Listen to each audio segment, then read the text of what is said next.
ये है silk route का मैप। सिल्क रोड असल में वो ट्रेड रूट था जो ईस्ट एशिया में चाइना से लेकर south east Asia, central Asia, फिर वेस्ट एशिया से गुजरकर वेस्टर्न यूरोप तक पहुंचता था। इस दौरान ये सबसे ज्यादा पार्ट सेंट्रल एशिया का ही कवर करता था। पहले कजाकिस्तान, उसके बाद किर्गिस्तान, फिर तुर्कमेनिस्तान, उज्बेकिस्तान और ताजिकिस्तान, ये सब मिलाकर एक ऐसा एरिया बनाते हैं जिसे आज दुनिया की सुपर पावर होना चाहिए था, क्योंकि हजारों सालों तक ये एरिया सिल्क रोड का सेंटर पॉइंट रहा है। ये एरिया बेहद इंपॉर्टेंट था, जिसका अंदाजा आप इस बात से लगा सकते हैं कि उस वक्त दुनिया की सबसे ज्यादा पॉपुलेशन मर्व शहर में थी, जो तुर्कमेनिस्तान का हिस्सा है और इस ट्रेड रूट के बिल्कुल रास्ते में था। इसी तरह उज्बेकिस्तान के शहर समरकंद और बुखारा उस जमाने में अपने कल्चर, आर्ट और आर्किटेक्चर के लिए पूरी दुनिया में फेमस थे, जिसे चाइनीज, मंगोल्स और पर्शियंस एम्पायर ने टाइम टू टाइम कंट्रोल करने की कोशिश की। यानी आज से 800 साल पहले सेंट्रल एशिया एक पावर हाउस हुआ करता था और अट्रैक्शन पॉइंट भी, लेकिन आज यही सेंट्रल एशिया वर्ल्ड इकोनॉमी के लिए बहुत इररिलेवेंट और अनइम्पोर्टेंट बन चुका है। लेकिन क्यों? सेंट्रल एशिया इतना बड़ा होने के बाद भी क्यों आज पॉलिटिकली, कल्चरली और इकोनॉमिकली इतना वीक है? चलिए समझते हैं। सबसे पहले हमें इसकी ज्योग्राफी को समझना होगा, क्योंकि ये इसकी वीकनेस की सबसे बड़ी वजह वही है। सेंट्रल एशिया में 5 कंट्रीज हैं: कजाकिस्तान, किर्गिस्तान, तुर्कमेनिस्तान, उज्बेकिस्तान और ताजिकिस्तान। ये एरिया बहुत से नेचुरल रिसोर्सेज से माला माल है और एक टाइम पर ये कंट्रीज क्रॉस रोड की तरह काम करती थी। लेकिन पिछली कुछ सदियों में कई ऐसी चीजें हुई हैं जिसने दुनिया के इस क्रॉस रोड को आज इररिलेवेंट बना दिया है। अगर सेंट्रल एशिया की ज्योग्राफी देखें तो वो बिल्कुल लैंडलॉक्ड है और इन 5 कंट्रीज में किसी भी बड़े समंदर तक एक्सेस नहीं है। हालांकि तुर्कमेनिस्तान और कजाकिस्तान का एक हिस्सा कैस्पियन सी से लगता है, जो एक्चुअल में एक लेक है। सिर्फ इसके लार्ज साइज की वजह से इसे सी कहा जाता है। इसके अलावा कजाकिस्तान और उज्बेकिस्तान के बीच में एरल सी पड़ता है, ये भी एक लेक है। वहीं ये एरिया अफगानिस्तान और 3 वर्ल्ड पावर्स रशिया, ईरान और चाइना से घिरा हुआ है, जो अपने अपने फायदे के लिए इसको इन्फ्लुएंस करते रहते हैं। जियोग्राफी का किसी भी कंट्री की इकोनॉमी सक्सेस में बहुत बड़ा रोल होता है। उस कंट्री का एग्रीकल्चर पोटेंशियल, उसके ट्रेड रूट्स का एक्सेस, उसे दुश्मनों से बचाना, ये सब चीजें ज्योग्राफी डिफाइन करती है।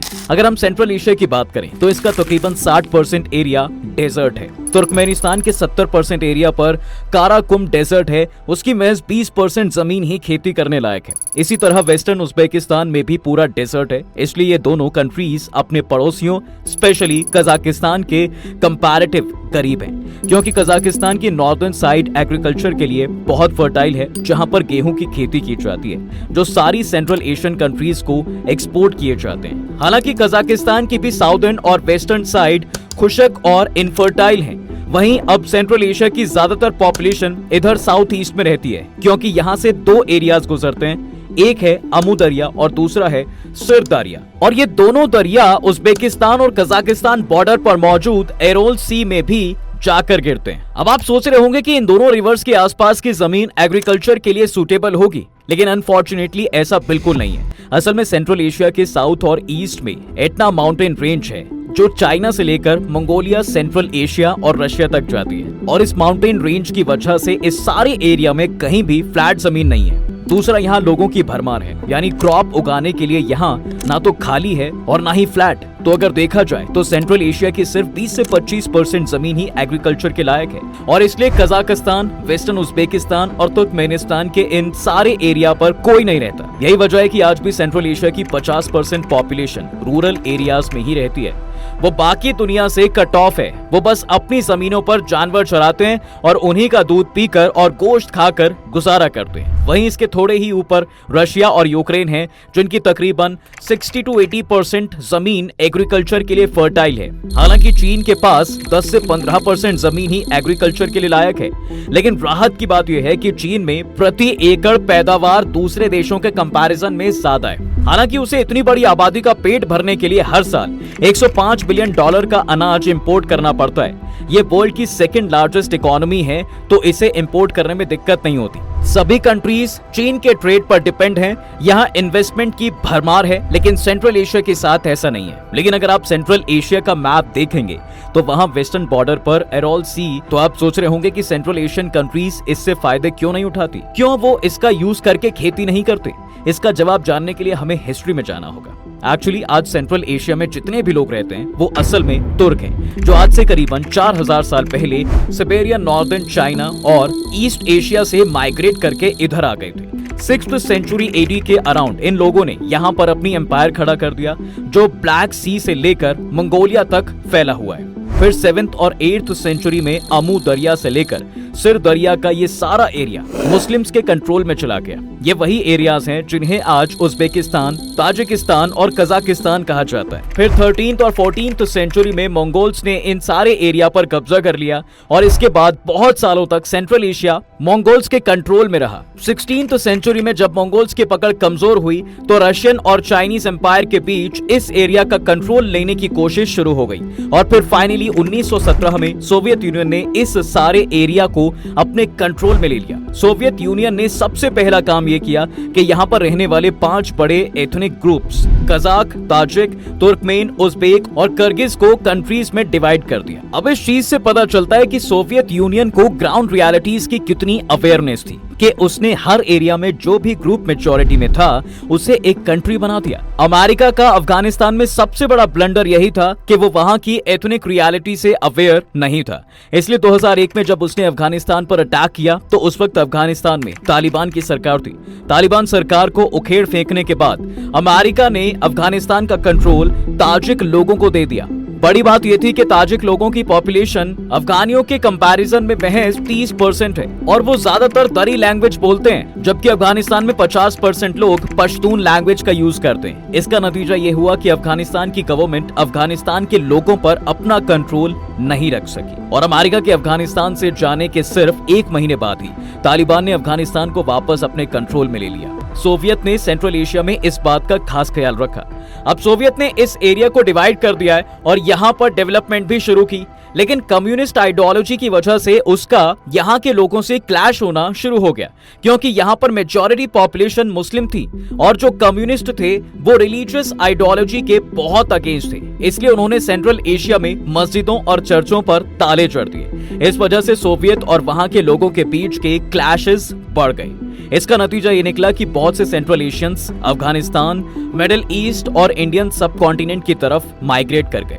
तब जाकर सोवियत यूनियन को एहसास हुआ कि इस तरह सेंट्रल एशिया के लोगों में बगावत बढ़ जाएगी और उनके लिए यहाँ का कंट्रोल लेना मुश्किल हो जाएगा। तो उन्होंने यहाँ पर डेवलपमेंट शुरू कर दी और आहिस्ता आहिस्ता रिलीजियस रिलैक्सेशन भी देना शुरू कर दिया। अब यहाँ पर एक बहुत बड़ा इंटरेस्टिंग फैक्ट ये भी है कि आज सेंट्रल एशिया दुनिया का सबसे बड़ा कॉटन प्रोड्यूसर है और इसका क्रेडिट सोवियत यूनियन को जाता है। लेकिन इस कॉटन इरिगेशन का सेंट्रल एशिया को बहुत नुकसान भी चुकाना पड़ा। दरअसल इस कॉटन की इरिगेशन के लिए सोवियत यूनियन ने अरॉल सी से उज्बेकिस्तान, तुर्कमेनिस्तान और ताजिकिस्तान तक कैनाल बनाए ताकि कॉटन के खेतों तक पानी पहुंचाया जा सके। ये सारी कॉटन यहाँ से रेल नेटवर्क्स के जरिए रशिया जाती थी और वहां से बाकी दुनिया को एक्सपोर्ट होती थी। लेकिन इसका सबसे बड़ा नुकसान ये हुआ कि इतना ज्यादा कैनाल बनाने की वजह से अरॉल सी का पानी सूखना शुरू हो गया। आज 100 साल बाद हाल ये है कि दुनिया की 4थी सबसे बड़ी लेक अब एक डेजर्ट बन चुकी है। सोवियत यूनियन ने 40 से 50 साल सेंट्रल एशिया के कॉटन एक्सपोर्ट पर खूब पैसा कमाया, लेकिन 1991 में सोवियत यूनियन टूटने के बाद सेंट्रल एशियन कंट्रीज पर से सोवियत कंट्रोल तो खत्म हो गया, लेकिन उनके लिए 2 नई प्रॉब्लम सामने आ गई। एक तो सालों कम्युनिस्ट कंट्रोल में रहने की वजह से उनकी इंडस्ट्री तबाह हो चुकी थी और उन्हें नए सिरे से इंडस्ट्री और इकोनॉमी खड़ी करनी थी, और दूसरा इन कंट्रीज के लिए पानी का सबसे बड़ा सोर्स अरॉल सी अब लगभग खत्म हो चुका था। इन्हीं इकोनॉमिक प्रॉब्लम्स की वजह से गवर्नमेंट्स डील नहीं कर सकी और कई सेंट्रल एशियन कंट्रीज में 1990 के बाद जबरदस्त सिविल वॉर और पॉलिटिकल इंस्टेबिलिटी शुरू हो गई। जैसे 1990 में ताजिकिस्तान और किर्गिस्तान में सिविल वॉर हुई, फिर 2005 में उज्बेकिस्तान में बहुत ज्यादा रिवॉल्ट्स हुए जिसमें गवर्नमेंट और लोकल्स में बहुत लड़ाई हुई और ये सिलसिला अब तक चल रहा है। ऊपर से वर्ल्ड पावर्स के बीच होने की वजह से सेंट्रल एशिया एक पावर पॉलिटिक्स का शिकार भी रहता है। यही वजह है कि आज चीन और रशिया बड़ी क्वांटिटी में यहाँ इन्वेस्ट और ट्रेड करते हैं, लेकिन उन कंट्रीज को यहाँ ट्रेड करने का इतना मौका नहीं मिल पाता जिनकी बाउंड्री इसे टच नहीं होती है। जैसे भारत, सेंट्रल एशिया तक पहुंचने के लिए भारत एक साइड से पाकिस्तान और अफगानिस्तान, वहीं दूसरी साइड से चीन को क्रॉस करना पड़ता है। ऐसे में भारत को इन दोनों देशों तक कनेक्टिविटी बनाने में परेशानी होती है, जिससे ट्रेड के चांसेस कम हो जाते हैं।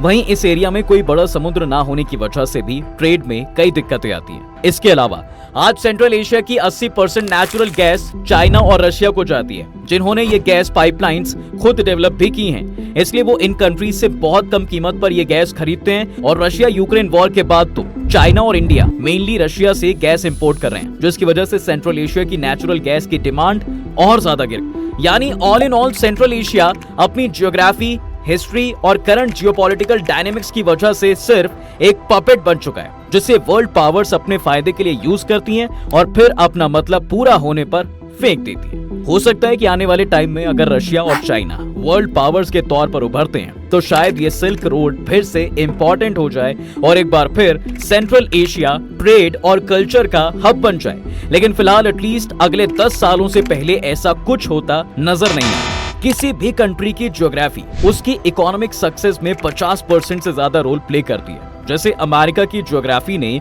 उसे वर्ल्ड सुपर पावर बनाने में एक बहुत बड़ा रोल प्ले किया। तो अगर इस टॉपिक पर आप वीडियो चाहते हैं तो कमेंट जरूर करें और जाने से पहले आज की वीडियो को लाइक, शेयर और चैनल को सब्सक्राइब करना बिल्कुल ना भूलें।